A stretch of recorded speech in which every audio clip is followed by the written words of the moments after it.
Y vi otro ángel volar por en medio del cielo, que tenía el evangelio eterno para predicarlo a los que moran en la tierra y a toda nación, y tribu y lengua y pueblo, diciendo en alta voz: temed a Dios y dadle honra, porque la hora de su juicio es venida. ¿Te das cuenta que el remanente aparecería en el escenario profético para anunciar la llegada de la hora del juicio? Bueno, el juicio es parte del tema del santuario. La misión del remanente es predicar el evangelio eterno, pero en el contexto del juicio investigador. Pero tú sabes que no existe juicio sin juez, y tampoco sin abogado, y el abogado es Cristo. Entonces aquí volvemos a Cristo como el centro del tema del santuario, y en realidad como el centro de la Biblia. Hay muchos cristianos que se preguntan por qué damos tanto énfasis al tema del santuario. Solo que este énfasis no es un capricho de la Iglesia, es el tema central de la Biblia. La redención en Cristo, simbolizada en el santuario de Israel, es como un hilo rojo que atraviesa cada página de las Sagradas Escrituras. El Evangelio es eterno, no es una enseñanza particular del Nuevo Testamento. La raíz del Evangelio está en el Antiguo Testamento. Desde que Adán y Eva pecaron, fue necesario que un cordero fuese sacrificado. Y Dios, al sacrificar ese cordero para prepararles túnicas para Adán y Eva, les estaba diciendo que sin derramamiento de sangre no habría remisión de pecados. ¿Sabes, mi amado? El pecado existe, es una realidad incontestable. Todos pecamos y estamos destituidos de la gloria de Dios. La paga del pecado es la muerte. Por tanto, todos tendríamos que morir. Pero allí aparece el Señor Jesús y ofrece su vida por el pecador. Ese acto maravilloso de entregar su vida por el pecador es el tema del sacrificio como centro de la redención. Solo que el ser humano, con su mente finita, pecaminosa, limitada, tendría dificultad para entender este misterio de por qué un Dios maravilloso se hizo hombre para morir por él en la cruz del Calvario. La mente humana no entendería eso. Por eso Dios ilustra lo que sucedió en la cruz a través del ceremonial del santuario.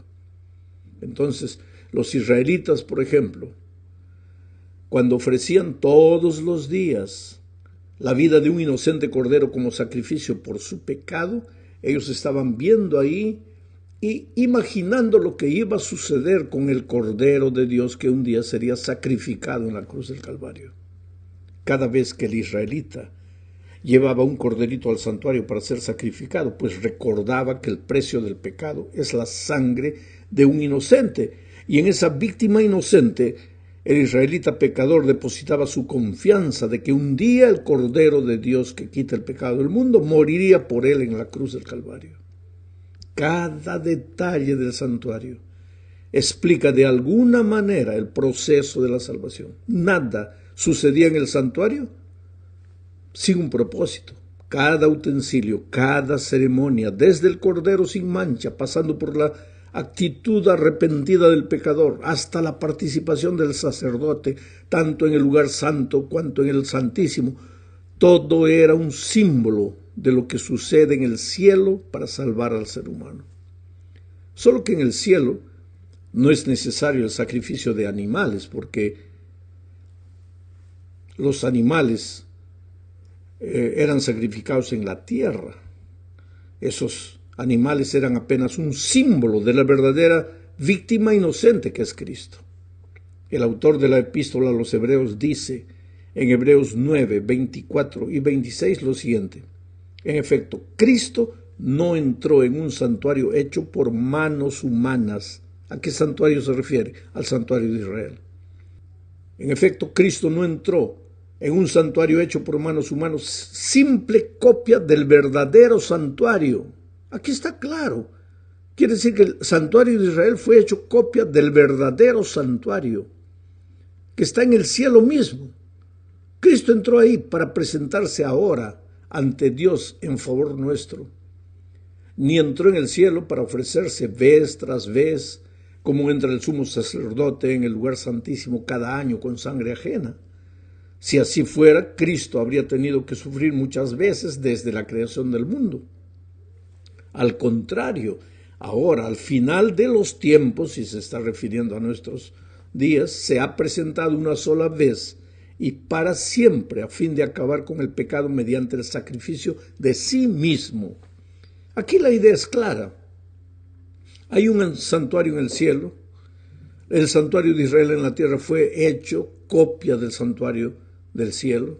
En el santuario de la tierra se ofrecían corderitos, animalitos para ser sacrificados por el pecado del hombre. En el santuario del cielo, el verdadero cordero es Cristo, que muere en la cruz del Calvario. Y así como el sacerdote oficiaba en el santuario de la tierra, Cristo también es nuestro sacerdote que oficia en nuestro favor allá en el santuario celestial. Vamos ahora a la segunda parte de este estudio.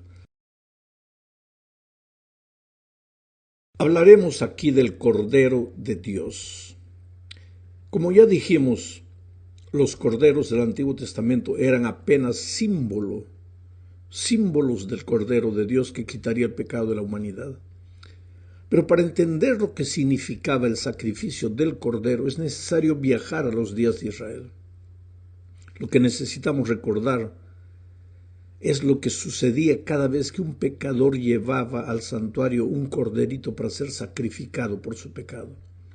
Imagina, primero el culpable tenía que colocar las manos sobre el animalito y simbólicamente transferir sus pecados sobre la inocente víctima. Después, en segundo lugar, el culpable mismo y no el sacerdote tenía que degollar al animal. Sabes, esto era terrible porque hay muchas personas, y creo que son la mayoría, a quienes no les gusta ver la sangre. Se sienten mal. Hay inclusive gente que se desmaya cuando ve sangre. Pero en aquel tiempo el pecador tenía que degollar al animal. Él mismo. Primero tenía que transferir sus pecados para el inocente cordero, colocando sus manos sobre él, y después degollarlo. Era la única manera de alcanzar el perdón por su pecado. ¿Hubo pecado? Pues entonces alguien tenía que morir, porque la paga del pecado es la muerte. El pecador no quería morir, pues entonces tenía que degollar al animalito. No tenía el valor de hacerlo, entonces él tenía que morir. Eso era así en el santuario de Israel en los tiempos pasados. Hoy no se ofrecen más sacrificios de corderos, porque el Cordero de Dios, Jesús, fue sacrificado en la cruz. Pero cada vez que le pedimos perdón a Dios, ¿sabes lo que le estamos diciendo? Oh Señor, yo pequé, yo merezco morir, pero no tengo el valor de morir, entonces por favor déjame que te quite la vida para que yo pueda salvarme. ¿Te parece terrible esto? Pues el pecado es terrible. Pero el amor de Dios es sublime porque donde abundó el pecado, dice Pablo, sobreabundó la gracia. De este modo, cuando Juan el Bautista dijo que Jesús era el Cordero de Dios, estaba haciendo una referencia al santuario de Israel. Más todavía, estaba refiriéndose directamente a la muerte de Cristo por el pecado. Estaba mostrando a Cristo como el cumplimiento de todos los corderos que habían muerto a lo largo de la historia como sacrificio por el pecado de la humanidad.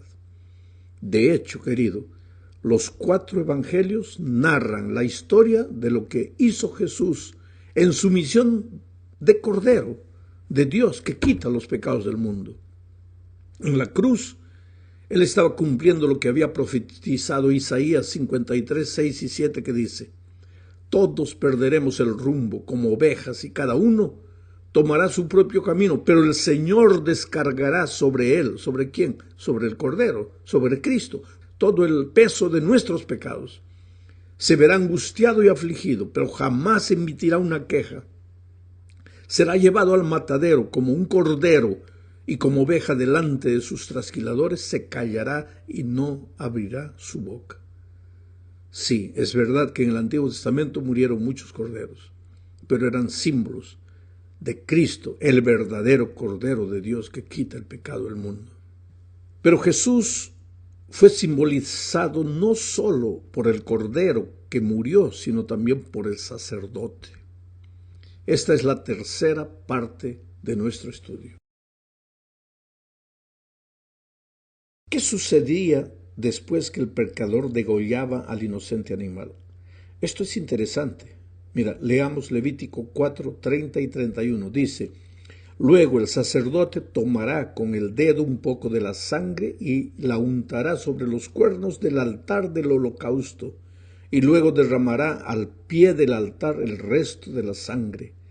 Al animal ofrecido el sacerdote le quitará toda la grasa, tal y como se la quita al sacrificio de paz, y la quemará sobre el altar en olor grato para el Señor. Así el sacerdote hará expiación por el infractor y éste será perdonado. Sabes, mi amigo, los cuernos del altar eran la parte más alta del altar. El sacerdote manchaba sus dedos con la sangre del cordero que había sido sacrificado y la llevaba a la parte más alta del altar, como entregándosela a Dios. Después quemaba la grasa del animal y el olor subía al cielo, a Dios. Solo que en esa sangre y en esa grasa estaban simbólicamente los pecados del culpable, porque antes de que el animalito fuera degollado, el pecador había transferido sus pecados para esa víctima. ¿Qué quiere decir esto? Pues que al confesar nuestros pecados, hay liberación de culpa para nosotros, porque ya pasamos eso para la víctima, pero de alguna forma esos pecados pasan al santuario y allí se quedan. El texto dice: así el sacerdote hará expiación por el infractor y éste será perdonado. La verdad es que aquí está lo esencial del plan de la salvación. El pecado, cuando confesado, es perdonado. Nosotros estamos libres de la culpa y de la condenación porque Jesús murió en nuestro lugar. Pero ¿a dónde van los pecados?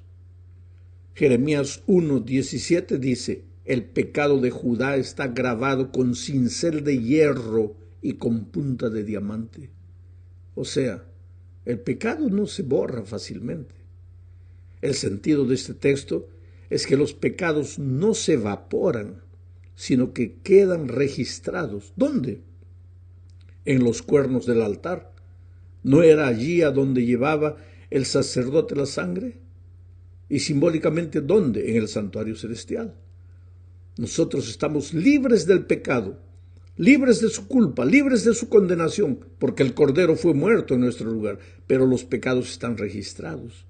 Ya no son nuestros, porque los transferimos a Jesús, la inocente víctima, pero los pecados siguen registrados.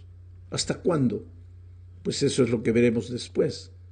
Lo que necesitamos saber ahora es que Cristo puede salvar completamente debido a varias cualidades que los sacerdotes de Israel no podrían tener, solo Cristo. Primero, Él es Dios y tiene autoridad para perdonar pecados.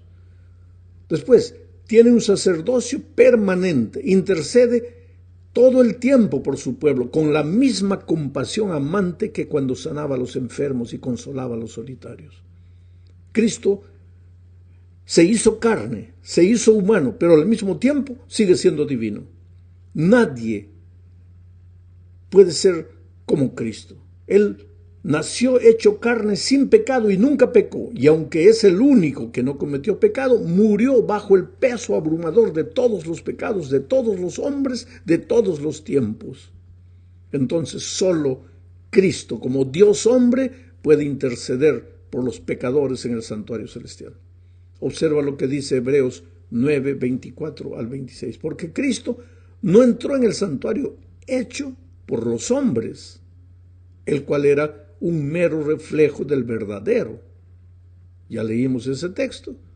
¿Y qué dice? Que Cristo pues se presenta ante Dios como el Cordero que fue muerto y que ahora está en el santuario celestial dispuesto a interceder por su pueblo. En la cuarta parte de este estudio veremos que Cristo es también nuestro intercesor. ¿Por qué? porque el pecado había hecho separación entre Dios y nosotros. La muerte de Cristo, simbolizada en el santuario y realizada en la cruz, nos lleva de nuevo a Dios. Esta no es una invención humana, la Biblia es clara. Mira lo que dice Hebreos 6, 19 y 20. Esta esperanza mantiene nuestra alma firme y segura como un ancla y penetra hasta detrás del velo donde Jesús, nuestro precursor, entró por nosotros y llegó a ser sumo sacerdote para siempre según el orden de Melquisedec. De acuerdo al texto, ¿qué hizo Jesús por nosotros? Jesús es el precursor porque entró como nuestro representante en el santuario celestial, incluso en la misma presencia de Dios por nosotros. Es decir, Jesús está de pie ante el Padre ministrando los méritos de su expiación, la eterna redención que Él ha obtenido en nuestro favor. Sí, cuando aceptamos a Jesús, nuestros pecados son perdonados y nos presentamos delante de Dios perdonados y limpios. Pero esto no quita que incluso después de habernos hecho cristianos, a veces todavía corramos el riesgo de caer, a pesar de todas las maravillosas promesas de victoria de Cristo.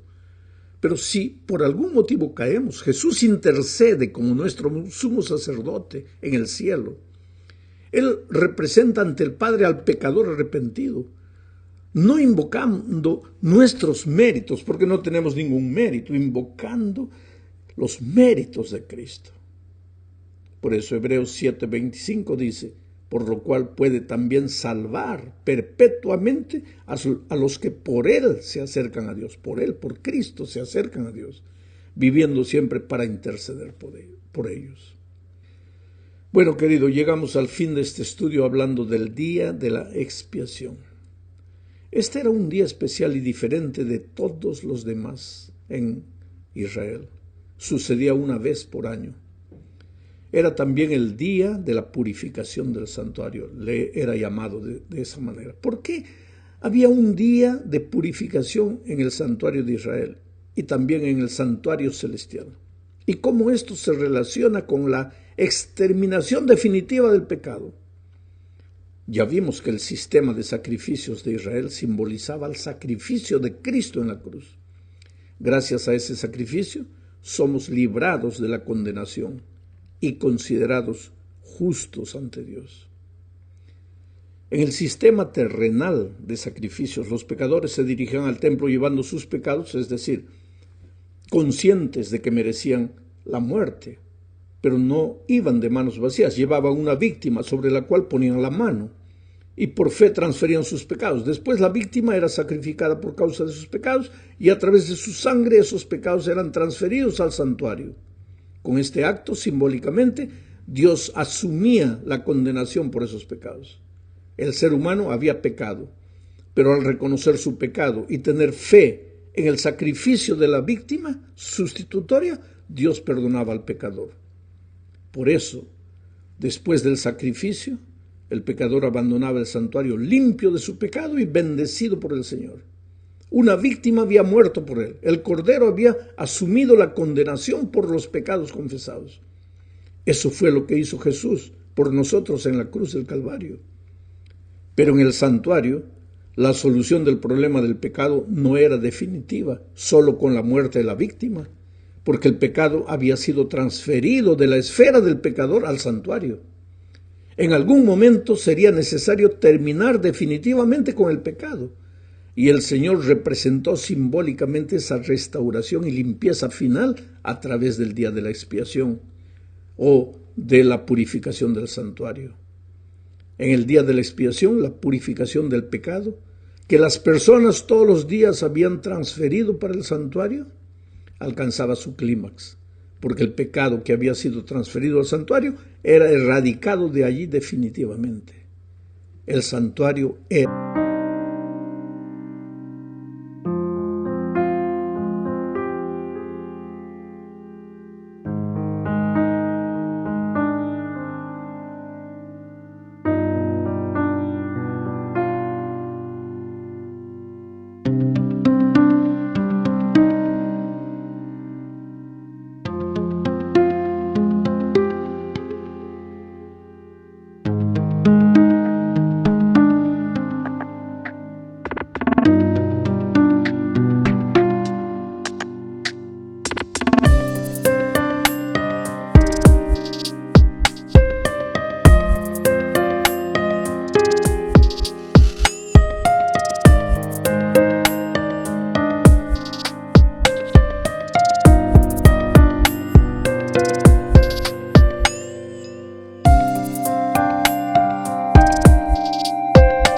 era purificado. El día de la expiación de Israel no era una fiesta, sino un tiempo de renovación espiritual. El pueblo se acercaba al Señor más que nunca. En ese día el sumo sacerdote, que representaba al pueblo, entraba a la misma presencia de Dios que estaba en el lugar santísimo del santuario. El sacerdote se vestía de una manera especial y diferente porque entraría al lugar santísimo donde estaba el arco del pacto y el propiciatorio.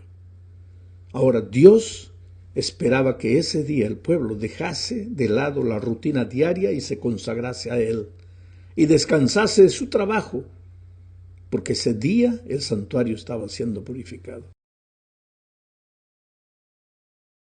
Lo interesante es que en Daniel 8:14 encontramos una profecía que dice: y hasta 2300 tardes y mañanas y el santuario será purificado. Ahora, esa profecía de Daniel ya no se refiere al santuario de Israel. Esa profecía se refiere al santuario celestial. Y si nosotros estudiamos detenidamente la profecía, lo que no es asunto de este estudio hoy,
veremos que esa profecía terminaba el 22 de octubre del año 1844.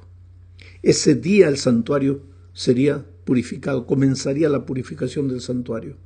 O sea, comenzaría el juicio del pueblo de Dios, porque en Israel el día de la purificación del santuario era el día del juicio del pueblo. Por eso es que nosotros creemos que el 22 de octubre de 1844 comenzó el juicio investigador